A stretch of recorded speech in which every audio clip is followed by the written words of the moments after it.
आज उदयी करता करता प्रयाणाचा दिस उभा राहिला. पैठणकरांच्या जीवाची कासाविषयी काय सांगू. वयस्कर सुखदुःखांचे किती एक प्रसंग अनुभवलेला मी, पण माझेही अंतर गलबलून आले. भागवतातील ती कथा स्मरली. श्रीकृष्ण वृंदावनातून मथुरेस निघाला होता, तेव्हा गोप गोपीत झालेला दारुण शोक याच जातीचा असेल. मजलाही किती एकांनी गळ घातले. अहो, तुम्ही तरी सांगून पहा, तुमच्या ऐकतील. देवकुळमामी पदुबाई तिच्या सजनी अवघ्या एकत्र झाल्या. त्यांनी मुक्तेस धरून ठेवले, सोडीनातच वारंवार अलंगू लागल्या. ज्ञानदेवाच्या पायी तर मिठ्याच पडल्या. एकच आग्रह, जावो नका, निदान आज तरी जावो नका. येथवर की एक वृद्ध पंडित पुढे येऊन पदर पसरीत बोलला, माझे ऐकावे मज वृद्धाचे. ज्ञानदेव हसून बोलला, आपणास काय समजावावे. जे शरीर जायचे त्यावर इतका लोक काय धरावा. उगवला नारायण कधीतरी असतास जाईलच. जे नित्य अविनाशी सर्वगत त्यावरी लोभ असू द्यावा. मृण्मयाची इतुकी आसक्ती काय म्हणून ज्या वाटेने आपण सर्व प्रवास करीत आहोत ती तर जाणारांची. या वाटेवरला कोणीही थांबला नाही. आज उदयी परवा केव्हा तरी प्रत्येक जणास जावे लागणार आहे. जात्यास थांब म्हणून तो थांबत नाही. काळ मुठीत धरता येत नाही. या परते काय. निवृत्ती उदासीन. तो त्या अवघ्या कोलाहलातून एक एक पाऊल पुढे सरत होता. तर मग ही कोणी थांबणे शक्यच नव्हते. मोगरा, जाई जुई आदी फुलांच्या माळा त्यांच्या गळ्या इतक्या पडल्या की त्या सुगंधाने अवघा आसमंत भरून गेला. किती दूरपर्यंत तो समूह आम्हामागे येत होता. शेवटी ज्ञानदेव माघारावरून हात जोडीत बोलला, कुठवरी याल. आम्हावर लोभ आहे ती तुका शाश्वतावरी कराल तर उद्धारून जाल. आता थांबावे. व्याधा हातून एखादे पाखरू सुटावे तैसा निर्मोह निस्संग निवृत्ती पुढा चालला होता. आम्हीही पाय उचलत त्याचे अनुकरण केले. पैठणकरांनी वाहने देऊ केली, ती नाकारली. येत जवळी तर जायचे होते. आजचा पडाव कोशभरावरी गोदातीरी एक देखणे मंदिर होते, तेथे पडायचा होता. विचार असा की ज्या मार्गे आलो त्याच मार्गे परतण्यापेक्षा येत जवळी गोदा प्रवरा संगम तो डोळीवरी पाहावा. एक दोन्ही दिवस तेथे राहावे.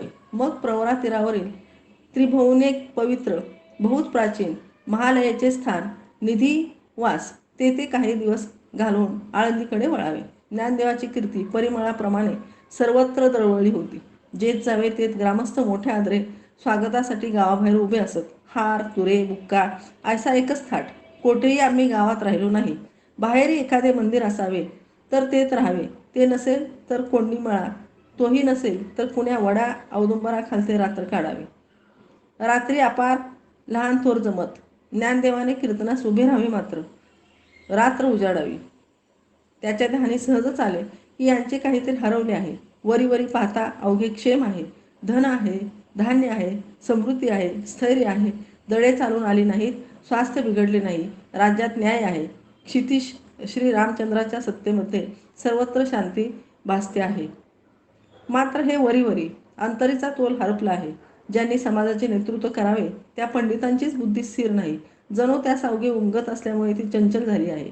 पैठणस्थ पंडित कर्मकांडात प्रवीण, पुराणे त्यास मुखोद्गत, ज्योतिष करतळी आवळा असावा तैसे, शिल्पामध्ये अतिनिपुण, कोकशास्त्र त्यास अवगत, वैद्यकातही त्यांची गती, काव्य नाटकांमध्ये त्या ऐसे चतुर तेच. ऐसे नाना काळांमध्ये प्रवीण पंडित हवे तितुके. मात्र जो अध्यात्मशास्त्राचा मनन चिंतनाने स्थिर झाला आहे ऐसा कोणी विरळा. अवघे बहिर्मुख अंतर्मुख कोणी नाही. येतवरी की गीता संबोधिनीची प्रत ही पैठणसारख्या क्षेत्री ढुंढाळवी लागली. ही विद्वानांची कथा. मग इतरांचे काय पुसावे. नाना दैवते, त्यांच्या नाना आराधना पद्धती, ही सगळी बापुडी या आराधनांमध्ये बुडून गेली आहेत. मध्येच कोणी ज्ञानेश्वर आला तर त्याच्याही पाया पडावयास धावतात ते. पुनरपी दुसऱ्या दिवशी वेताळासमोरी पशुहत्येस बकरे घेऊन उपस्थित होणारच. अध्यात्माचे यास ज्ञान नाही. त्या एक सृष्टीकर्त्याच्या अस्तित्वाचे भान नाही. अवघे तत्वज्ञान देववाणीत गुंफलेले. ती गंगेची धारा यापर्यंत पोचलीच नाही. त्यामुळे एक आंधळा पुढे चालावा आणि त्याच्या खांद्यावरी हात ठेवून आंधळ्याची माळ, ती गती यांची झाली आहे. गोदावरी प्रवरा संगमावरी महादेवाचे मंदिर. तेच सायंकाळी ध्यानास बसलो. एकांत होता. जनलोक येऊन यास भेटून रात्री पुन्हा येण्यासाठी घरी परतले. आता निकळ शांत होते. निवृत्ती बोलला, ज्ञानदेवा. तत्परतेने उठत ज्ञानदेव बोलला, आज्ञा व्हावी दादा. ये बाळा, तूच काही सांगायचे आहे. ज्ञानदेवासह आम्ही सर्वजण निवृत्तीपास येऊन बसलो. गंभीर स्वरात तो बोलू लागला, कथा फारा काळाची. क्षीरसिंधूचे परिसरी उमा महेशांचा संवाद चालला होता. प्रत्यक्ष महादेव आम्हा शैवांचा आदिगुरु, तो वक्ता आणि श्रोता आदिशक्ती, स्वयमेव जगज्जननी. महादेव आपले अंतरंग उकलवून सांगत होते परमभक्तीचे रहस्य, जे राजगुह्य सकळ गुह्यांचा गोसावे, ज्याकडे गुरुत्वाची आचार्य पदवी, जे पवित्रांच्या सिंहासनी विराजित झालेले, धर्माचे निजधाम, उत्तमाचे उत्तम, ऐसे ते अद्वयानंद वैभव, तेच सागरजळी महामत्स्याचे उदरी गुप्तरूपे महाविष्णू स्वयमेव उपस्थित झाले. त्यांचे श्रवण इथे पडले. तेच श्री मच्छिंद्रनाथ, आमचे परमगुरु. त्यांनी ते श्री गोरक्षांचे हाती दिले. गोरक्षांकडून ती प्रेम मुद्रा श्री गहिनीनाथास लाभली. ते परमकृपाळू अंतःकरण जनांच्या करुणेने ओतप्रत झालेले. त्यांनी हा देश परचक्रक्रांत झालेला पाहिला. धर्मास त्राय कोठेच उरली नाही. अवघे धुंदपुंद झालेले आपला ठाव सोडून जनप्राणभये देश विदेश सैरावैरा झालेले त्यांनी निरखले. त्यास जाणवले की हा कडी अवघ्यास गळीत चालला आहे. या बापड्यास एका ठाई उभे राहायास आलंबन निर्मिले पाहिजे. ते आलंबन जे महाभारताच्या युद्धप्रसंगी स्वयमेव श्रीकृष्णाच्या मुखावाटे प्रकटले.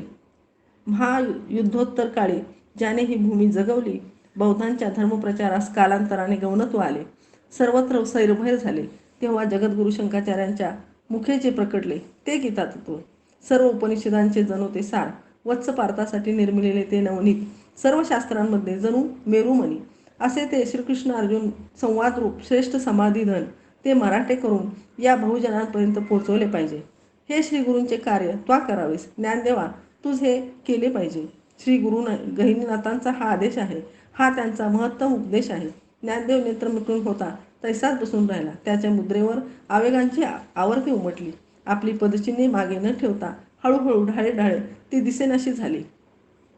मग तो अति नम्रपणे मंद स्वरामध्ये बोलू लागला. माझे मन शंकेने आतुरले आहे. श्री गुरूंच्या सामर्थ्याविषयी माझ्या चित्ती तिलप्राय संदेह नाही. त्यांच्या नावे केवळ मातीचा ढीग रचून त्याची पायी अनन्य होऊन एकलव्याने आपल्या पराक्रमाचा धाक तीही लोके निर्माण केला नाही काय? पण मज मनी धाक एवढाच आहे की मी एकलव्यही नाही आणि व्याख्यान गीतेचे करायचे आहे. बाप गीता ग्रंथ, जाणत्याने सर्व शास्त्रांची वाट त्यागून केवळ गीतेचा पंथ क्रमावा, जी स्वतः सर्वज्ञ वेदव्यासांची निर्मिती, जी 700 श्लोकरूपी स्तंभ असलेली आत्मराजाची सभा, जी मोह महिषासुराच्या नाशासाठी अवतीर्ण झालेली सप्तशती माता भगवती, असे श्लोक की जे गीता कमलावरी गुंजारव करणारे भृंग, की जे गीतारूपी महासागराचे तरंग. ऐशा गीतेस स्पर्श करण्याच्या कल्पनेनेच माझी बुद्धी थरकापते. अचानक निवृत्ती उठून उभा राहिला. तो ज्ञानदेवापास आला. धडपडत उभे राहून पाहणाऱ्या ज्ञानदेवास त्याने आपल्या बाहूंमध्ये कवळले, त्याच्या मस्तकाचे अवग्रहण केले. ऐसा भास झाला की जणू श्रीकृष्ण अर्जुनांचीच मिठी पडली आहे. रोमांचित झालेला ज्ञानदेव थरथरत बोलू लागला. अहो गुरुदेव, आपल्या अनुकूल्याचा प्रत्यय मज येतो आहे. आपण सर्वोपकारी समर्थ मज आत प्रवेशून अंतर दैदिप्यमान करून टाकीत आहात. वनीचे मी एक क्षुद्र झुडूप, पण आपण चंदन आहात. मी आपला वेध लागल्यामुळे मीही चंदनाचे गुणवैभव ल्यालो आहे. आता माझे श्वासोच्छ्वास ही प्रबंधरूप पावतील. असे ना माझे दुर्वादळ व्यासोक्ती कमळांच्या माळा गळा घालणारा गीतारूप ईश्वर त्या दुर्वादळासही ना म्हणणार नाही. व्यासाधिक महासामर्थ्यशाली गरुड आहेत. ते गगनमंडपी भरार्थ आहेत. मी तर नुकते पंख फुटे पाखरू आहे, पण मजलाही आकाशी उडायचा अधिकार आहेच आहे. महादीप मंदिराची प्रांगणे उजळून टाकीत असतील, पण पंथीही आपल्या लहानग्या तेजाने कोण्या पायवाटा निश्चित प्रकाशित करील. बाप निवृत्ती पुढा चालला. त्यांच्या पाऊलखुणा शोधित मी लहान लेकरूही त्या वाटेवरी पाऊल टाकीनच टाकीन. अहो गुरुदेव, जणू हे माझे एकमेव जीवित कृत्य आहे. आपल्या कृपाप्रसादे हा ध्वज गगनातील निश्चितच उभवीन. ज्ञानदेवाचे प्रतिज्ञावाचन ऐकून आम्हा सर्वांची अंगे थरथरून उठली. हे संत मंडळ निधिवास ग्रामी येत आहे. ही वार्ता चहूमुखी झाली. भले भले तपोनिधी ज्ञानसंपन्न तेथ एकत्र झाले. गाते आले, पाहते आले, चतुर आले, विनोदी आले, सोहमभावी आले, पूर्ण ज्ञाते आले. आम्ही महालया मंदिरी जाऊन आदिमाया मोहिनीचे दर्शन घेतले. तदुपरी निवृत्ती बोलिला. ज्ञानदेवा, हे स्थान येत श्री मोहिनी रूपे श्री विष्णूने असुरापासून अमृत रक्षिले होते. आता तेच ते गीतारूप ल्यालेले अमृत त्या बहुजनांसाठी येत मोकळे करायचे आहेस. या स्थळाचे पवित्र स्थान या त्या सत्कृत्यासाठी अन्य गवसणार नाही. प्रवरातीरी निघालो. ऐकले की पश्चिमेकडे 2 हाकावरी एक शांत स्थळ आहे. ते बहुत प्राचीन शिवमंदिर आहे. शेजारी एक ओवरी वृक्षांनी झाकलेली, जवळूनच प्रवरा वाहते. बहुत प्राचीन काळी वस्ती तेथ होती. कोणत्या निमित्ते ती तेथून उठली, सध्या मोहिनी मंदिरापास आली आहे. तेच जाण्यास निघालो. तो मार्गामध्ये मळवट भरलेली एक स्त्री धावत येऊन तिने यास 5 स्पर्शपूर्वक वंदन केले. ज्ञानदेव गीतेच्या चिंतनी हरपलेला. त्याने अनवधानाने आशीर्वाद दिला. सौभाग्यवती भव. ती स्त्री सवे तिचे नातलग होते. ते विस्मयाकुल होऊन कुजबुजू लागले. ऐसे कैसे? ही तर सती जायास निघाली आहे. हिचा पती सच्चिदानंद नुकताच प्राण त्यागता झाला. म्या हे अघटित ज्ञानदेवाचे कानी घातले. तो मंद हसून बोलला. सच्चिदानंद? आणि तो मृत झाला? छे छे, हे ऐसे घडते काय? असंभव, अशक्यप्राय. आणि तंद्रेत हरपून तो पुढती चालला. किंबहुना निवृत्तीनाथे ज्ञानदेवास गीतेवरील टीका करण्यास आज्ञा केली. त्या क्षणापासून तो त्या चिंतने हरपत चालला होता. रातदिस ते मनन, ते प्रबोधन, ऐसा तो अगदी गीतामय होऊ लागला. प्रवरातीरीच्या ओवरीत पोचलो आणि घट गीतारूपी अमृतार्णवी पूर्णपणे बुडाला. त्याच्या मुद्रेवरील निराळे आभा, निराळा गौरव येतवरे की त्याच्या शरीराचेही त्यास भान राहिले नाही. आता वेळी तो आम्हा सर्वांचे नेतृत्व करी. निवृत्ती सदैव आपल्या भावावस्थेत निमग्न. कधी क्वचित तो त्या अवस्थेबाहेरचा असा लाभायचा. समस्यास तोंड द्यायास, कोणाशी बोलायास, मार्ग पुसायास, भिक्षा मागायास, अवघ्यांचे लागते जोगते करायास आम्हास ज्ञानदेवच. तो समवेत असला की मग कसलीच चिंता करावी लागत नसे. त्याच्या छत्राखाली आम्ही सर्व निर्भय निश्चंक असू. माता आणि पिता एकलाच ज्ञानोबा आमची दोन्ही झाला होता. आणि आता निवृत्तीने त्यासही आपणाईसे केले.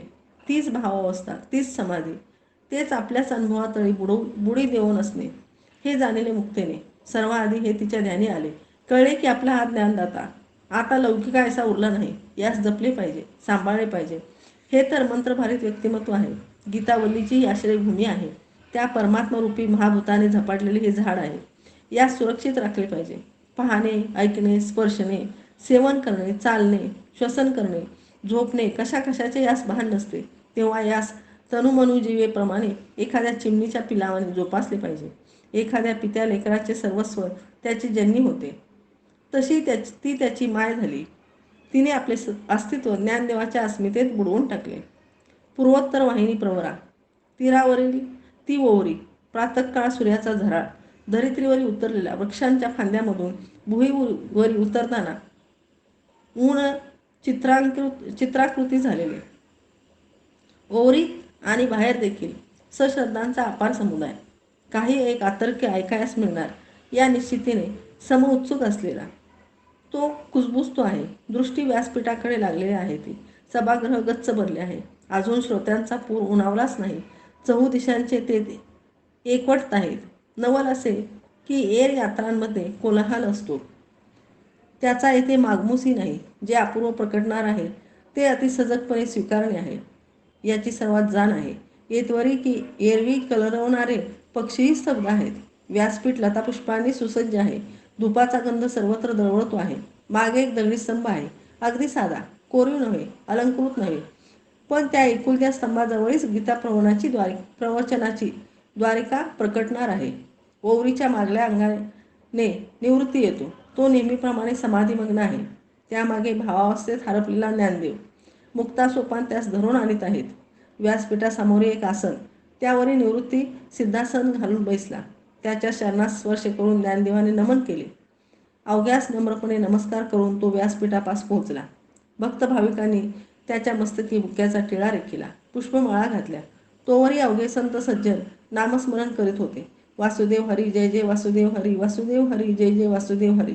ज्ञानदेव अस्वस्थ होताच भजन थांबले. अवघ्यांचे प्राण श्रवणद्वारी येऊन ज्ञानदेवाचा शब्द झेलण्यासाठी थांबले. त्याने डोळे मिटून मंद स्वरात श्री गुरुस्मरण केले. ब्रह्मानंदम परमसुखदम केवलम ज्ञानमूर्ती द्वंद्वातीतं गगनसदृशं तत्त्वमस्यादि लक्ष्यम् एकम नित्यं विमलचलं सर्वादिसाक्षीभूतं भावातीतं त्रिगुणरहितं सद्गुरुं तं नमामि. अवघ्या श्रुतीवर्गाचे ध्यान तटस्थ झाले. इतुकी शांतता की मुंगीचा पायरव देखील ऐकू येईल. सगळ्यांचे लक्ष ज्ञानदेवाकडे. आता तो काय बोलेल, व्याख्यानास प्रारंभ कैसा करील, त्याच्या मुखामाटे प्रवचनरूपी अमृतधारा कसकशी फुटील, ती कोणती वळणे घेईल आणि अतिसौम्य मृदू शब्दामध्ये ज्ञानदेव बोलू लागला. परिसणाऱ्यास ऐसे वाटले की जणू मायबापेच आपणाशी संवाद करीत आहेत. त्याच्या मुखावाटे सर्वप्रथम फुटला ओंकार. ते आदिम स्फुरण. ब्रह्मा वेदपठण करू गेला असता त्याच्या कंठातून तो शब्द सर्वाधिक प्रकटला. तो महाकाव्याचा अग्रदूत.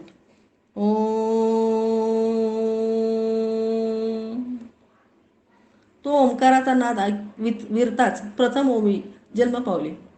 ओम नमो जियाद्या वेद प्रतिपाद्या जय जय स्वसंवेद्या आत्मरूपा देवा तूची गणेशू सकलमती प्रकाशू म्हणे निवृत्तीदासू अवधारी जोजी. हे ओंकारा, हे सर्वांच्या आदितत्वा, हे वेदांच्या प्रतिपादनाचा विषय होता, हे स्वतःला स्वतःच जाणू शकणाऱ्या तुला नमस्कार, तुझा जय जयकार. हे सर्वांच्या बुद्धीच्या प्रकाश रूपा, तूच आदिम गणेश आहेस. श्री गुरु निवृत्तीनाथांचा दासानुदास म्हणत आहे, जी जी महाराज ऐकावे. सर्व श्रोत्यांच्या अंगी थरारले. हे काहीतरी अद्भुत आपण ऐकत आहोत. वेदांताचा उद्घोष करणारा एक महाग्रंथ ज्या क्षणी सांगितला जात आहे त्या क्षणी तेथ उपस्थित असण्याचा योग आपल्या प्राक्तनी लिहिला होता. ज्ञानदेव बोलू लागला. गणेशाचे रूप वाखाणू लागला. त्याच्या मूर्तीचे वर्णन तो करू लागला. ती एरांसारखी मृण्मयी मूर्ती नव्हे, स्मृती जिचे अवयव, 18 पुराणे, ती मणिभूषणे, काव्य नाटके, त्या पायीच्या रुंजुंच्या घागऱ्या, व्यासादिकांच्या तरल प्रज्ञा, हा कटीस बांधलेला शेला, षडदर्शने या भुजा, ब्रह्मसुखाचा निरतिशय आनंद ही सोंड, संवाद हा दंत, ज्ञान ही दृष्टी, पूर्वमीमांसा आणि उत्तरमीमांसा हे 2 कर्ण, द्वैत आणि अद्वैत मते ही 2 गंडस्थळे, दशोपनिषदे ही त्या गंडस्थळावरील मुकुटातील सुगंधी पुष्पे, आकार हे 2 चरण, उकार हे विशाल उदर, मकार हे मस्तक. एवं महागणपतीला श्री गुरुकृपेने मी नमस्कार केला आहे. आता अभिनव वाग्विलासिनी, चातुर्यार्थ कमला कामिनी, विश्वमोहिनी जी शारदा, तिला नमस्कार. असे या दोन्ही दैवतांचे नमन केल्यावेळी ज्ञानदेवाने उच्चंबळून येऊन श्री गुरुस्मरण केले. जाणते हो, अंतरी श्री गुरुभक्ती विषय कृतज्ञता प्रकट होऊ द्या. सकळ कामना पूर्ण करणारा श्री गुरु म्या मनोभावे वंदिला आहे. मज हातून ही गीता व्याख्यान रूपी सेवा तेच घडवून घेणार आहे. ती एरवी जे सकळ कौतुकांचे जन्मस्थान, जे नवरस सुधा समुद्र, जे सकळ शास्त्रांचे मूळपीठ, धर्माचे माहेर, सज्जनांचे जिवार, शारदेचे लावण्य रत्न भांडार, ज्यामुळे चातुर्यास चाहनीवाले, प्रमयास रुची लाभली, सुखाचे सौभाग्य जे परिपुष्ट झाले, माधुर्यास मधुरतेचा लाभ झाला, शृंगारास सुदर्शन पद मिळाले, असे जे व्यासवर्णित महाभारत, त्या भारतरूपी कमळातील जो परागपुंज तो भगवद्गीता, किंबहुना श्री व्यासाने वेदरूपी सागराचे मंथन करून जे महाभारतरूपी नवनीत काढले, ते ज्ञानरूपी अग्नीच्या आचेने कडवल्यावर शेष उरली ती ही गीता. हा जो माझा वर्ण विषय, त्यास मी स्पर्श कसा करू शकलो असतो, पण मी संत दीपाच्या उजेडवात हे गीता दर्शन करीत आहे. माझी श्री गुरुरूपी माय कामधेनू आहे, त्यामुळेच मतिमंदाची येत प्रवृत्ती झाली आहे. आता श्रोत्यांनी चित्तास अति हळुवारपण आणावे. कैसे तर शरद ऋतूतील चंद्रकिरणांवाटे झरणारे अमृताचे कोवळे कण चकोरांची तान्हेली जशी अति मृदू मनाने त्यांचे सेवन करतात, तैसे किंबहुना अर्जुनाच्या योग्यतेचे जे श्रोते आहेत त्यांनी कृपा करून आपले लक्ष इकडे केंद्रित करावे. हे माझे धाराष्ट्र तर खरेच, म्या काय आपणास अनुशासन सांगावे, पण का सांगू नये. तुम्ही पुत्ररूपाने माझा अंगीकार केला नाही काय, आणि बालकाचे बोबडवाने बोलणे माय त्याचेच कौतिक करीत नाही काय. तैसा मी अनुग्रहितू साधूंचा निरूपतू, ते आपुला अलंकारितू भलते या परी. मी तुम्हा साधू संतांचाच निरोप्या चाकर आहे, तेव्हा मजला आपण हवे तसे शृंगारावे.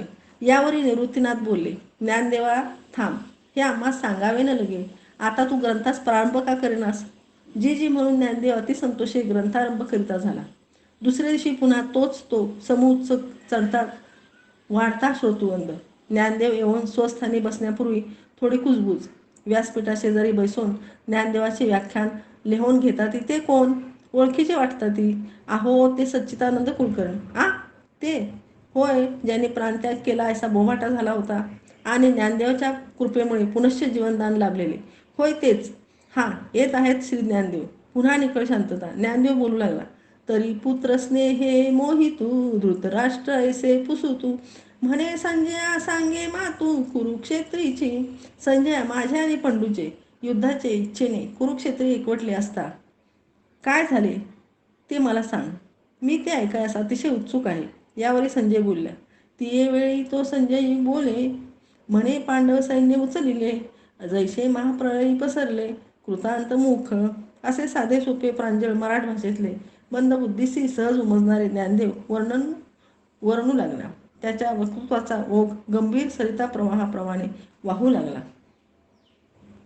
सकळ श्रोते त्या वाक्प्रवाही डुंबू लागले, धन्यता अनुभवू लागले. या क्षणापर्यंत गीतेचे अमोघ अपूर्व दिव्य तत्वज्ञान संस्कृताच्या बंधनी गुंतून पडले होते. भाषा संस्कृत रसमयी खरी, पण प्राकृत जनास तिचे काय? आकाशातून गंगेचा प्रवाह वाहत असावा आणि धरित्रीवरील तृषार्ताने पाण्याविना तडपडावे ती गती. आणि आता तो प्रांत बहुजनांसाठी मोकळा झाला होता. भलत्याने यावे, गीतातीर्थी न्हावे, येणेप्रमाणे आनंदाने उच्चंबळून येत श्रोते ज्ञानदेवाकडे लक्ष देऊ लागले. आणि अर्जुनाने ते अवघे सैन्य पाहिले. श्रीकृष्णास बोलिला. ते वेळी अर्जुन म्हणत असे, देवा आता झड करी तू पेलावा, नेऊन मध्ये घालावा दोही दळा. तो पाहो गेला योद्धे आणि त्यास दिसले स्वजन, गोत्र, गुरु, पितामह, गुरु, बंधू, मातुल, इष्ट, मित्र, कुमार, जन, सखे, सोयरे. भ्रमित होऊन तो बोलता झाला की, देवा हे काय? मी हे अवघे स्वजन संग्रमात सिद्ध झालेले पाहत आहे. अरे माझा देह कापत आहे, तोंड कोरडे पडले आहे, गात्रास विकलता उमजत आहे, हातीचे गांडीव धनुष्य सुटून खाली पडले आहे. या कौरास स्वजनास जर वधावे तर युधिष्ठिराधिकास का न वधावे? मज विजय नको. यास वधून जे भोग भोगावेत ते जळोत. अरे भीष्मद्रोणांच्या आम्हावरी असाधारण उपकार आहे ती. यांचा घात मी मनीही चिंतणार नाही. त्रैलोक्याचे राज्य मिळत असले तरीही नाही. आणि याशी संग्राम केला तर बहुता सायासाने जोडलेला तू हातीचा दुरावणार नाहीस काय? अग्नीने वेढलेले उद्यान पाहता क्षणी कोकिळ त्याचा त्याग करतो, तैसे अभिमान मदाने भुलून हे कौरव जरी संग्रामास उभे ठाकले आहेत तरी आमच्या हिताकडे लक्ष आम्हीच पुरवले पाहिजे. मार्गाने चालता एखादा भुकेला सिंह सामोरा टाकला तर त्यात चुकवणे श्रेयस्कर असते.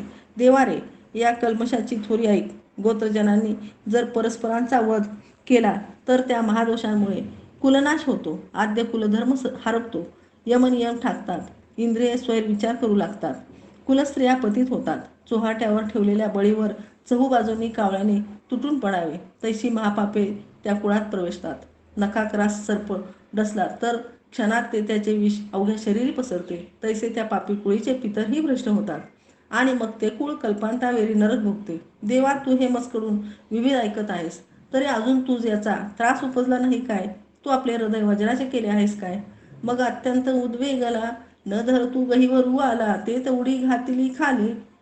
रथावनी या राहुग्रस्त सूर्य कळाहीन दिसू लागावा येणेप्रमाणे दुःखाने अतिजर्जर झालेल्या पार्थाने रथत्याग केला आणि धनुष्यबाण त्यागले. आता तो वैकुंठनाथ शोकग्रस्त अर्जुनास कवनेपरी परमार्थ सांगेल ती पुढील कथा ऐकावी, जी जी निवृत्तीदास ज्ञानदेव ती सांगू लागला.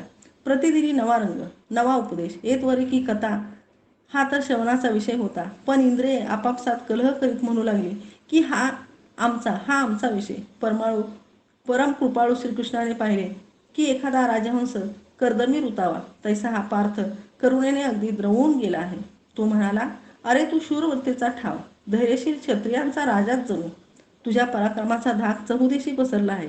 त्वा रणांगणे प्रत्यक्ष महादेवास जिंकले नाहीस काय? निवात कवचास निश्चेष केले नाहीस काय? गंधर्वांशी युद्ध करून त्वा पवाडा निर्माण केला नाहीस काय? तर मग आताच हे हीन काय म्हणून अंगीकारित आहेस? संग्रामामध्ये हे कारुण्य काय कामाचे? तेव्हा या मूर्खपणाचा त्याग करून धनुष्यबाण घेऊन युद्धास उभा राहा. यावेळी अर्जुन आग्रहपूर्वक आपला पक्ष मांडू लागला. देवा संत वृद्ध नमस्कारी जे, का घडे तरी पूजिजे, हे वाचोनी केवी निंदीजे. अरे कृष्णा, मी पार्थ द्रोणांचा केलेला नाही काय? मजला धनुर्वेद त्यांच्याकडून लाभला नाही का? आशांशी मी असा व्यभिचरेन कसा? मी काय भस्मासूर आहे? या गुरूंचा रणिवध करावा आणि राज्यसुख भोगावे हे माझ्या मनी मुळीच रुचत नाही. नुकत्या धार लावलेल्या बाणांचे घाव त्याच्या उरी शिरवून त्यांच्या रुधिरात बुडालेले भोग मी उपसून काढू ते भोगीत बसू? मज काहीच कळेना झाले आहे. तरी श्रीकृष्णा, येत निके काय ते त्वा मज सांगावेस. तू आमचा गुरु, तू बंधू, तू पिता, तूच आमची इष्टदेवता. आपदांमध्ये सदैव तू आमचा रक्षण करता आहेस. तरी जे धर्माला अनुकूल असेल ते तू मला सांग. यावरी जैसे एखाद्या सद्वैद्याने कोणा रोग्याची असाध्य व्याधी पाहून तीवरी अमृतोपम औषध बटव्यातून काढावे, तैसे श्रीकृष्ण वरवरी कठोर वचन बोलू लागला. तो म्हणाला, तू आपणा ते तरी नेनसी, परी या कौरवाते सोची पाहसी, हा बहुविस्मय आम्हासी पुढत पुढती. असे काय हे वेड्यावाने? या त्रिभुवनाची उत्पत्ती काय तुझपासून झाली आहे? विश्वरचना अनादी आहे. हे लटके की काय? हे जन्ममृत्यू काय त्वास निर्माण केले आहेस? हे तर सनातन चक्र आहे. तू असे पहा की जे कविवेकी जे होती ते दोही तेही न सोचिते. जे होय होय हे भ्रांती म्हणून या. हे जे उपजलेले आणि नष्ट झालेले भासते ते खरे नव्हे. जी मूळ वस्तू आहे ती तर अविनाश आहे. शरीराचे ठाई एके वेळी कौमार्य दिसते, मग तारुण्य, मग वार्धक्य. पण या अवस्थांबरोबर देह काही हरपत नाही. अरे, ही जी बाह्य उपाधी ती मध्ये चैतन्य सर्वगत आणि गुप्त असते. तत्वज्ञ संत त्याचा स्वीकार करतात. आणि जरी शरीराचा नाश झाला तरी मूळ स्वरूपाचा नाश होत नाही. म्हणून तू स्वरूपाचे ठाई हा नाशाचा भ्रांत आरोप करू नयेस. जैसे जीर्ण वस्त्र सांडीजे मग नूतन वेढीजे, दैसे देहांतरांते स्वीकारी जे चैतन्याथे. जे उपजले ते नासले ते पुन्हा उत्पन्न होते. एखाद्या गाडग्यायसा सतत हा क्रम चाललेला असतो. आणि धर्माचा विचार करशील तरी जो आपला धर्म त्याचा त्याग करणे मुळीच योग्य नाही. येत कृपा काय उपयोगाची? तेव्हा आता निष्कपट म्हणे, या क्षणी तो झुंजावेस हेच योग्य आहे. हे तो न केलेस तर काय होईल? हे तुझे वैरी तुझे अंत जाणतील काय?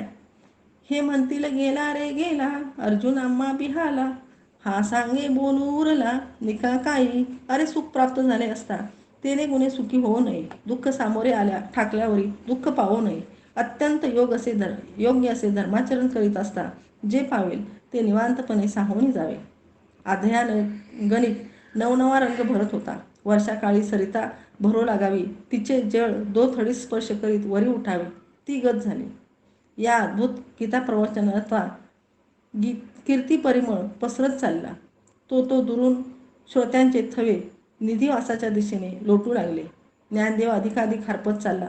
त्यास जेवू घालणेही मुक्तेस कठीण होऊन बसले. म्या तीच म्हणावे, किती करतेस मुक्ते तू? ती हसून म्हणे, ग्रंथ जन्माच्या या वेदना आहेत ती कोणीतरी त्या सहन केल्याच पाहिजेत. त्या मी साहते आहे. अध्याय 3 सुरू झाला. श्रीकृष्ण बोलले, अर्जुना, ज्ञानयोग आणि कर्मयोग या दोन्ही निष्ठा अधिकार भेदाने मॅच सांगितलं आहेत. अरे, योग्य कर्माचा आरंभ न करता कर्महीनाला नैष्कर्मावस्था कशी प्राप्त होईल? जे कर्म इंद्रिय प्रवृत्तीचा निरोध करून उचित कर्माचा अहेर करीत कर्मातीत होऊ इच्छितात त्यास कर्मत्याग साध्य होत नाही. आगा निष्काम पुरुषाचे लक्षण ऐकायचे आहे तर ऐक.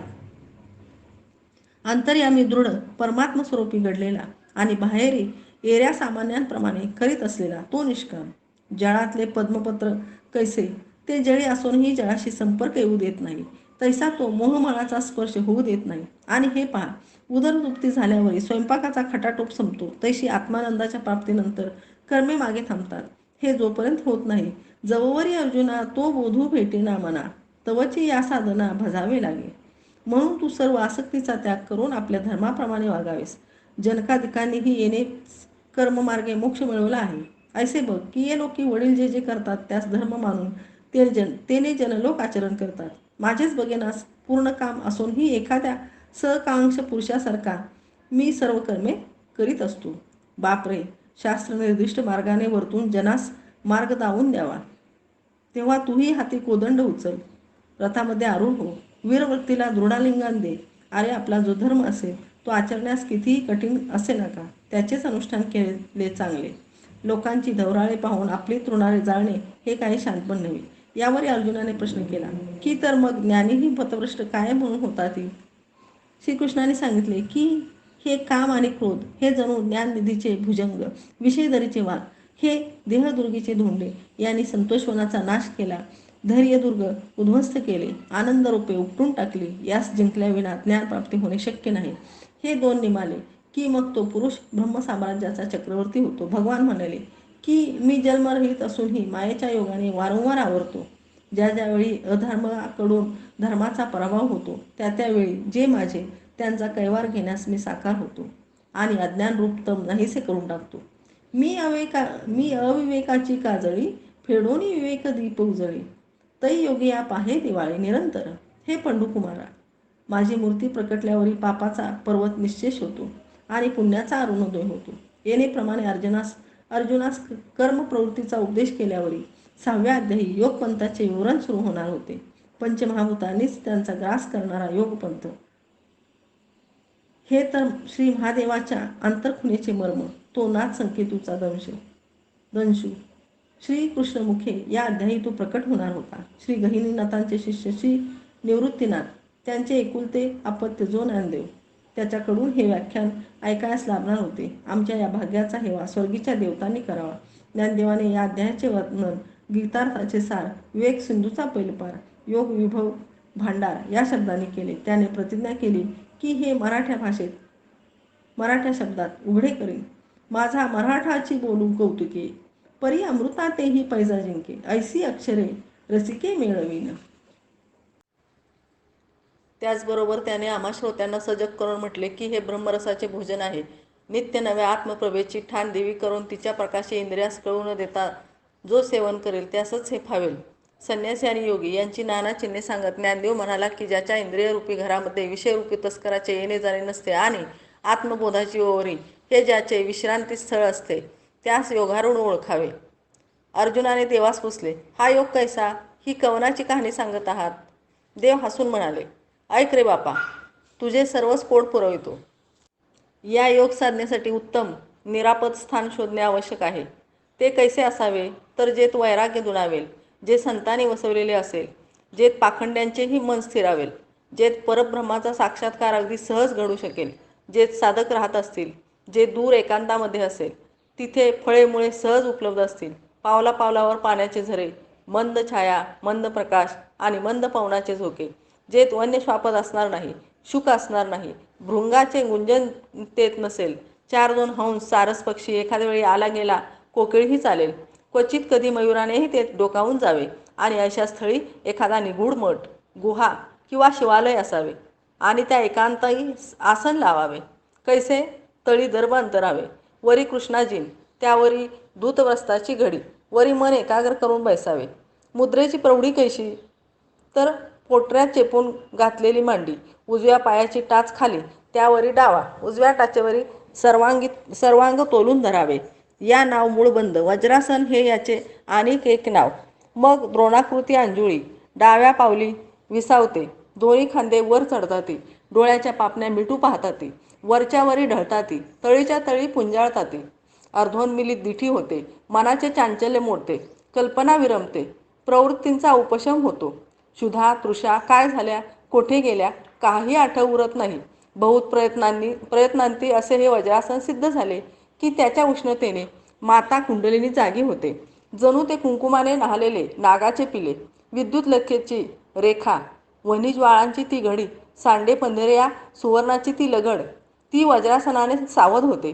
जणू ते नक्षत्रच उलंडले, जणू सूर्याचे आसनच मोडिले, जणू तेजबीजच अंकुरित झाले, अशी ती आपले अंग मोडू लागते आणि फारा वर्षाची भुकेली असावी तशी ती अवघ्या शरीराचा धांडोळा घेते. मांस, मज्जा, अस्थी, सप्तधातू असे एक एक भक्षून ती अमृताचा ढेकर देते आणि मग सुषुप्नेपास मुकाट राहते.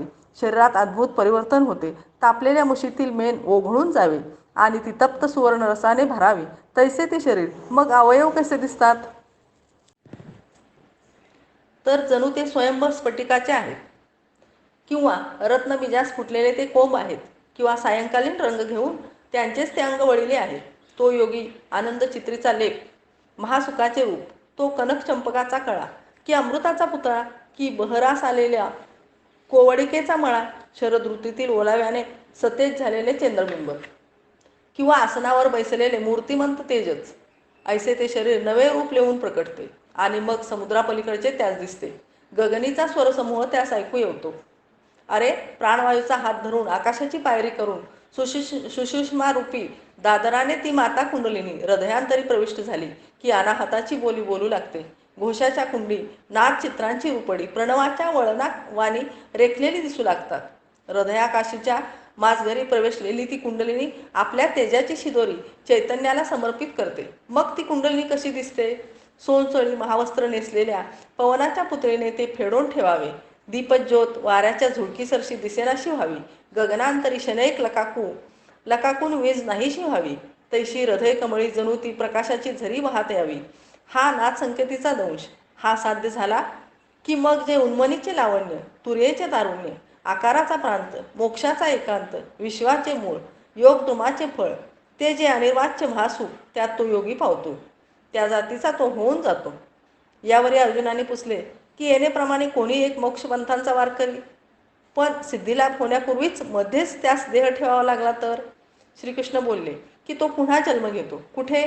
तर जे कुळ सकळ, धर्माचे माहेर, नीतिपंथे चालणारे, सत्यधूत बोलणारे, सर्व व्यवहार शास्त्रपूत दृष्टिकोनातून करणारे, जे चिंता ईश्वराची पतिव्रता झालेली असते, अशा कुळागारात तो रोपा उगवतो. जणू ज्ञानदेव आपल्या कुळाचेच वर्णन करीत होता. 7व्या आणि 8व्या अध्यायावरील ज्ञानदेवाचे प्रवचन आम्ही हाव भरल्या कानांनी ऐकले. श्रीकृष्ण म्हणाला, लक्षावधी पुरुषातून एक एक निवडून सेना रचावी आणि तीही समरणांगणी उभी ठाकली की विजयश्रीयेचा पट्ट त्यातील कुण्या एखाद्यानेच मिरवावा. तेनेप्रमाणे सहस्रावधी मानवांपैकी कुणा एखाद्यासच माझ्या स्वरूपास जाणण्याची इच्छा होते आणि त्या सहस्रांमध्येही कुणी एखादाच माझी प्राप्ती होऊन कृतार्थता पावतो. कारण मी या अष्टविध प्रकृतीच्या आवरणात सामावलेला असतो. एरवी सोन्याचे मणी सोन्याच्या सुतात ओवावेत, तैसा म्या हे विश्व सभयांतरी धारण केलेले आहे. हे ध्यानी येत नाही. मग नाना जन मायापाशातून मुक्त व्हावयास नाना साधनांच्या मागे लागतात. ते अवघे व्यर्थ तर होतेच, मात्र पार्था, ज्यांनी सर्व भावे माझी भक्ती केली त्यास मायाजाल या महानदीच्या ऐल तीरावरीच सरले. तो महात्मा कसा? तर हे समस्त ही श्री वासुदेव ऐसा प्रतिती रसाचा ओतीला भावो, म्हणून भक्ता माझी रावो ज्ञानिया तोची. आणि हा पुरुष अगदी प्राणांत पातला असता देखील अंतकालाच्या धांदलीत देखील मला विसरत नाही. तेच अर्जुनाने 8व्याच्या प्रारंभी पुसले की देहप्रयाणसमयी तो तुझे स्मरण ठेवतो तरी कैसे? यावरी ब्रह्म, अध्यात्म इत्यादिकांची चर्चा करीत श्रीकृष्ण बोलले की रे, मजविषयीच्या अभ्यासाने आपले चित्त परमपुरुषाच्या चरणी समर्पित करावे. मग देह असो की जावो, ज्यामुळे नानागती प्राप्त होतात, त्याच चित्ताने स्वतःस आत्मस्वरूपी रोवून घेतले की मग देहाच्या असण्याची किंवा नसण्याची चिंता कोणास? एखाद्या झाकलेल्या घंटीचा दीप कधी कैसा विझला ते कळत देखील नाही. तेनेप्रमाणे त्या पुरुषाचा देहत्याग असतो. जे विषयास तिळांजळी देतात, प्रवृत्तीला निरोध होऊन माझ्या स्वरूपात अंतस्थिर करतात, ते तर मद्रूपच झालेले असतात. मग त्यांनी अंतकाळी मज स्मरावे, हे तरी ओझे कशासाठी? त्यांच्या प्राणांती मीच त्यांची सेवा करीत असतो. अरे हे शरीर, जे क्लेशतरूंची वाडी, जे तापत्रयांची सेगडी, जे दैन्याचे दुखते, जे महाभयाते वाढविते, ऐसे जे हे शरीर, ते न पवतीची पुढती, तर जे होऊनी ठले अपार स्वरूप माझे.